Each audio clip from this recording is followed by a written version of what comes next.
Allô guys, j'espère que vous allez bien. Bienvenue chez Ladoa It's About Everything. Et cette fois-ci, on fait un retour sur qu'est-ce qui se passe sur le dossier Didi parce qu'il y a des choses qui se passent. Et oui, on retourne sur ça. Je vous disais, ce dossier-là, le procès est prévu pour mai, mais il y a tellement un revirement de situation, il va finir par avoir sa libération.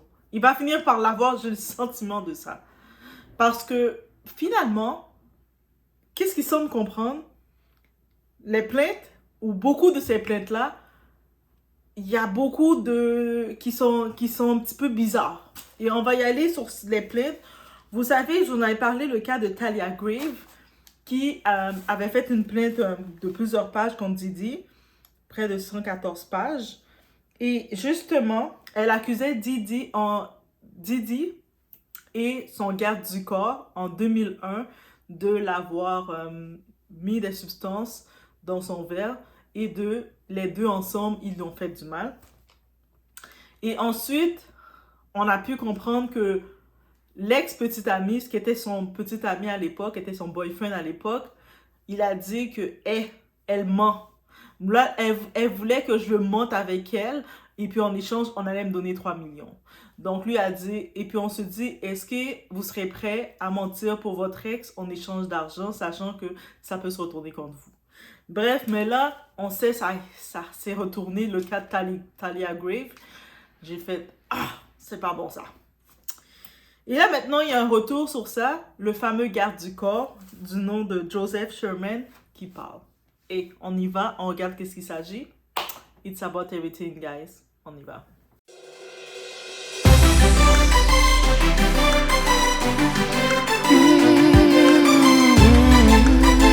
Donc, guys, j'espère on regarde le tout ensemble. Donc, le nom du garde du corps, c'est Joseph Sherman.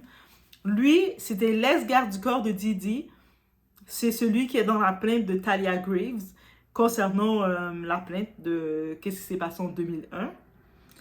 Donc, et lui, il a lancé à son tour une plainte contre Talia Graves et contre son avocat pour fausse accusation et accusation mensongère et les faits sont erronés. Donc, on l'a accusé sur des faits erronés qui peut prouver complètement.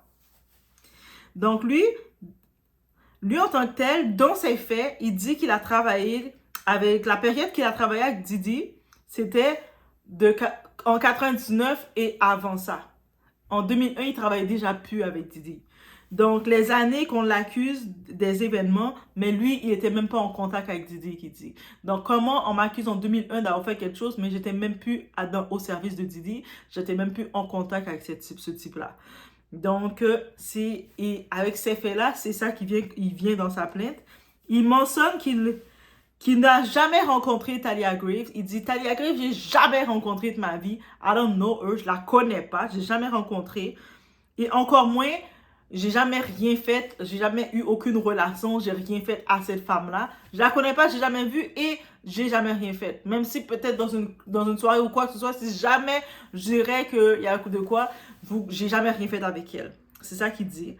Et là, dans sa plainte, ben, c'est sûr, il vient avec les faits que lui, à cause de cette plainte-là qui a été faite, ça qui a été médiatisée, parce qu'on l'a affiché, toutes les histoires de Didi sont médiatisées, surtout dans cette plainte-là. Mais lui, ça l'a fait souffrir, les accusations l'ont fait souffrir au public.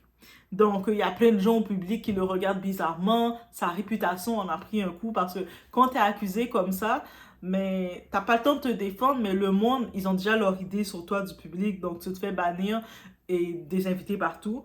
Ça l'a créé de la détresse émotionnelle suite à ça, de la dépression, l'anxiété et tout ça.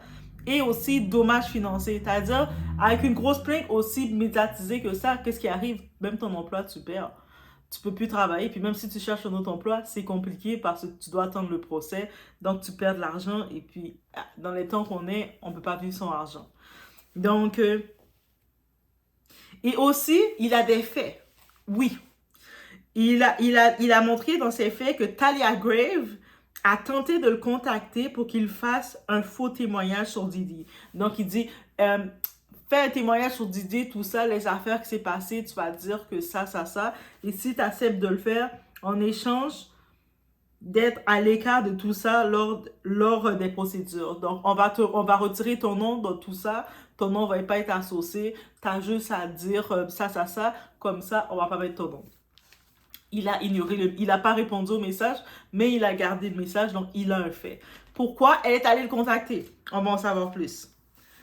Donc, dans sa plainte, Talia disait fréquenter l'un des employés de Didi. Donc, à l'époque, c'était son boyfriend. Donc, elle avait un petit copain. C'est comme ça qu'elle était en contact avec Didi. Donc, il y avait un employé de Didi et elle fréquentait ce type-là. Ce type-là, c'était son chéri, son boyfriend de l'époque. Et puis c'est dans ce moment-là, dans sa plainte, elle dit que Joseph et Didi l'ont fait, ce qu'ils l'ont fait. Et puis ça s'est fait, les événements ont lieu dans le studio de Bad Boy Records à New York. Donc elle était venue, dans la plainte, c'est un peu mêlé dans cette époque en 2001. Elle dit que comment elle était en contact avec Didi parce qu'elle avait son boyfriend, un gars qu'elle fréquentait, son boyfriend de l'époque, il travaillait pour Didi. Et puis, avec ça, elle se trouvait chez Didi. Elle se trouvait dans le studio de Bad Boy Record. Et eux autres, ils l'ont vu arriver. Puis, ils ont fait qu'est-ce qu'ils ont fait. Le garde du corps et Didi l'ont fait qu'est-ce qu'ils ont fait. Et puis, l'avocate est dans la plainte de l'ancien garde du corps. L'avocate, Maître Gloria Allred, elle aussi, parce qu'elle a médiatisé, ils ont exploité l'histoire, ils l'ont médiatisé dans les médias, ils ont fait tout un cirque avec, alors que le dossier n'est même pas encore en cours ou quoi que ce soit, mais ils l'ont déjà exploité, ils ont déjà exposé même le garde du corps, il n'a même pas eu le temps de se défendre actuellement dans le pays, c'est présomption de l'innocence, mais ils ne l'ont pas laissé, ils ont déjà créé son procès public. Donc, là, quand on retourne en arrière, en novembre 2023, Talia Grave, elle dit que dans sa plainte, elle disait qu'elle avait appris, je ne sais pas par quelle façon, mais elle avait appris que son agression avait été enregistrée. Elle dit que ça avait été montré à plusieurs hommes et elle s'est sentie humiliée, on peut imaginer. Et elle et son boyfriend, donc dans le tout, elle laisse entendre quoi que son boyfriend de l'époque, il était dans la vidéo aussi. Ben, elle dit qu'ils ont vendu cet enregistrement-là. Et elle dit que c'est pour ça qu'elle a tenté avec le temps, c'est pour ça qu'elle avait essayé de contacter Joseph pour le dire, Joseph, tu peux détruire la vidéo maintenant? Et puis lui n'avait pas répondu. Elle explique, donc en tant que tel, Joseph a expliqué qu'elle a essayé de le contacter pour dire de changer sa version, de donner une version sur Didi pour accuser Didi. Et en échange, elle va pas mettre son nom dans les histoires. Lui, il n'a pas répondu, mais elle précise en effet qu'elle a contacté Didi. Elle a contacté Joseph, le garde du corps, mais lui, il n'a pas répondu. Mais elle dit, si je l'ai contacté, c'était juste pour lui dire de détruire la cassette. Comme si ils auraient eu je dis pas qu'ils l'ont pas eu, mais c'est Joseph, le garde du corps, qui aurait été l'employé qui aurait gardé cet enregistrement-là et non pas Didi. OK. Donc, l'ex, maintenant, parce que son boyfriend de l'époque, qui était son chéri de l'époque, on peut comprendre, en date du jour, ils ne sont plus ensemble. Mais c'est lui, récemment, je vous rappelle, il y a quelques temps de ça, le mois dernier, je pense, vous avez exposé qu'il avait dit dans les médias, il avait exposé dire qu'on l'a offert. Il dit qu'on l'a offert. Il n'a pas dit qu'elle l'a offert. Donc, est-ce que c'est aussi l'avocate Gloria ou c'est qui l'a offert? Mais il dit qu'on l'a offert 3 millions pour supporter les accusations qui ont été mises. Et puis, il a dénoncé. Donc, il a refusé l'offre parce que j'imagine que pour lui, il a jugé qu'il n'y avait pas de raison d'être. Et c'est pour ça que le dossier de Talia Grave, ça va être très vite. Vous pouvez imaginer, ça se rend au procès, ça risque d'être démonté bien vite. Et surtout que Talia Grave et son avocate se retrouvent eux-mêmes avec un procès. Ils vont devoir maintenant expliquer tout ça. Et qu'est-ce que je vous dis dans cette histoire-là? Il y a des retournements de situation d'une façon qu'on ne comprend plus. Mais quand je regarde ça, j'ai fait « Oh my God! » Donc, ça veut dire celui qui avait été accusé, maintenant, il porte plainte contre... Oh my God, complètement plaintif! Et on finit plus au cinéma. Et puis, je me dis, je sais pas, dans sa prison. Didi, c'est quel travail qu'il fait. Si, mais guys. Donc, laissez-moi savoir ce que vous en pensez. OK? On se retrouve au prochain vidéo, guys.